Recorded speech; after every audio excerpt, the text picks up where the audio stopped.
श्रीमद् भागवत गीता 9वां अध्याय।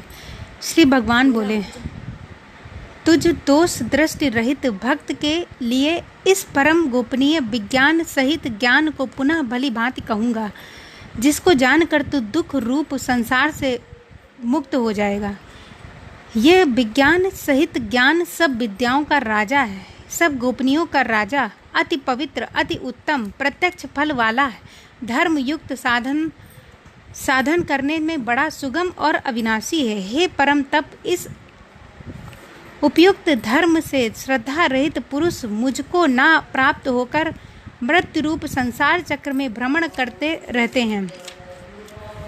मुझ निराकार परमात्मा से ये सब जगत जल से बर्फ के सदृश परिपूर्ण है। सब भूत मेरे अंतर्गत संकल्प के आधार स्थित हैं, किंतु वास्तव में मैं इनमें स्थित नहीं हूँ।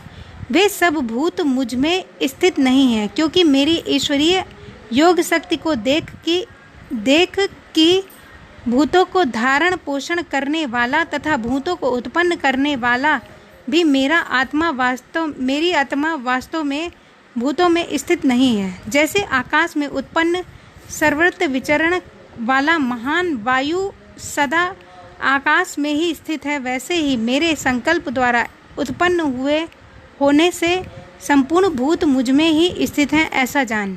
हे अर्जुन, कल्पों के अंत में सब भूत मेरी प्रकृति को प्राप्त होते हैं, अर्थात प्रकृति में लीन होते हैं, और कल्पों के आदि में सबको मैं फिर रचता हूँ।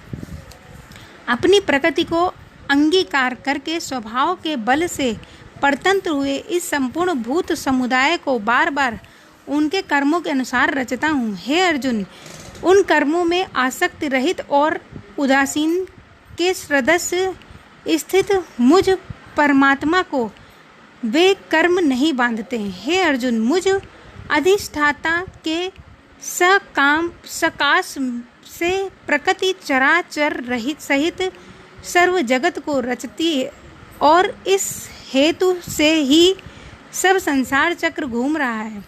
मेरे परम भाव को ना जानने वाला मूढ़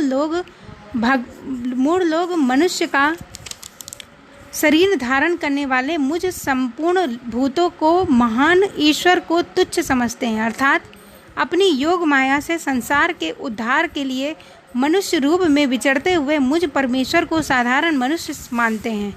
वे व्यर्थ आशा, व्यर्थ कर्म, व्यर्थ ज्ञान वाले विक्षिप्त चित्त अज्ञानी जन राक्षसी, असुरी और मोहनी प्रकृति को ही धारण किए रहते हैं। परंतु हे कुंती पुत्र, देवी प्रकृति के आश्रित महाजन मुझको सब भूतों का सनातन कारण और नाश रहित अक्षर स्वरूप जानकर अनन्य मन से युक्त होकर निरंतर भजते हैं। वे दृढ़ निश्चय वाले भक्तजन निरंतर मेरे नाम और गुणों का कीर्तन करते हुए मेरी प्राप्ति के लिए यत्न करते हुए और मुझको बार बार प्रणाम करते हुए सदा मेरे ध्यान से युक्त होकर अनन्य प्रेम से मेरी उपासना करते हैं।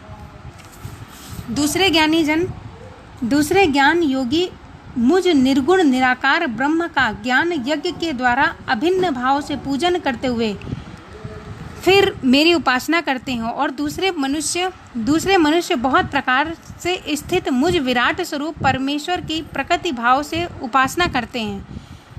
क्रतु मैं हूँ, यज्ञ मैं हूँ, स्वधा मैं हूँ, औषधि मैं हूँ, मंत्र मैं हूँ, घृत मैं हूँ, अग्नि मैं हूँ, और हवन रूप क्रिया में भी मैं ही हूँ। इन संपूर्ण जगत का धाता और धारण करने वाला, सब कर्मों के फल को देने वाला, पिता माता पितामह जानने योग्य पवित्र ओमकार और ऋग्वेद सामवेद यजुर्वेद भी मैं ही हूँ। प्राप्त होने योग्य परम धाम भरण पोषण करने वाला, सबका स्वामी, शुभाशुभ का देखने वाला और सबका वास स्थान शरण लेने योग्य, प्रत्युपकार न चाहकर हित करने वाला, सबकी उत्पत्ति प्रलय का हेतु, स्थिति का आधार, निधान और अविनाशी कारण मैं ही हूँ।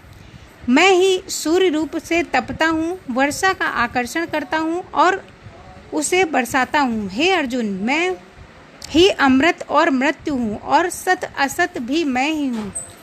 तीनों वेदों में विधान किए हुए सकाम कर्मों को करने वाले सोम रस को पीने वाले पाप रहित पुरुष मुझको यज्ञों के द्वारा पूज कर स्वर्ग की प्राप्ति चाहते हैं। वे पुरुष अपने पुण्यों के फलस्वरूप स्वर्ग लोक को प्राप्त होकर स्वर्ग में दिव्य देवताओं के भोगों को भोगते हैं। वे उस विशाल स्वर्ग लोक को भोग कर पुण्य क्षीण होने पर मृत्यु लोक को प्राप्त होते हैं। इस प्रकार स्वर्ग के साधन रूप तीनों वेदों में कहे हुए सकाम कर्म का आश्रय लेने वाले भोगों को कामना वाले पुरुष बार बार आवागमन को प्राप्त होते हैं, अर्थात पुण्य के प्रभाव से स्वर्ग में जाते हैं और पुण्य क्षीण होने पर मृत्युलोक में आते हैं। जो अन्यन्य प्रेमी भक्त जन मुझ परमेश्वर को निरंतर चिंतन करता हुआ निष्काम भाव से भजते हैं, उस नित्य निरंतर मेरा चिंतन करने वाले पुरुषों का योगक्षेम मैं स्वयं प्राप्त कर लेता हूँ। हे अर्जुन, यद्यपि श्रद्धा से युक्त जो सकाम भक्त दूसरे देवताओं को पूजते हैं, वे भी मुझको ही पूजते हैं, क्योंकि वह पूजन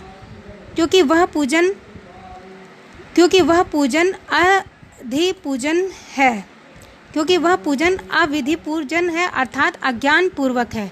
क्योंकि संपूर्ण यज्ञों का भोक्ता और स्वामी भी मैं ही हूँ, परंतु मैं मुझ परमेश्वर को तत्व से नहीं जानते, इसी में गिरते हैं, अर्थात पुनर्जन्म को प्राप्त होते हैं। देवताओं को पूजने वाले देवताओं को प्राप्त होने वाले, पितरों को पूजने वाले पितरों को प्राप्त होने वाले, भूतों को पूजने वाले भूतों को प्राप्त होने वाले और मेरा पूजन करने वाले भक्त मुझको ही प्राप्त होते हैं। इसलिए मेरे भक्तों का पुनर्जन्म नहीं होता।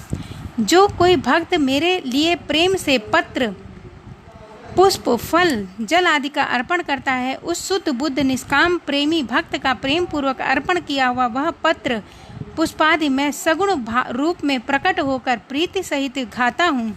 हे अर्जुन, तू जो कर्म करता है, जो खाता है, जो हवन करता है, जो दान करता है, जो तप करता है, वह सब मेरे अर्पण कर।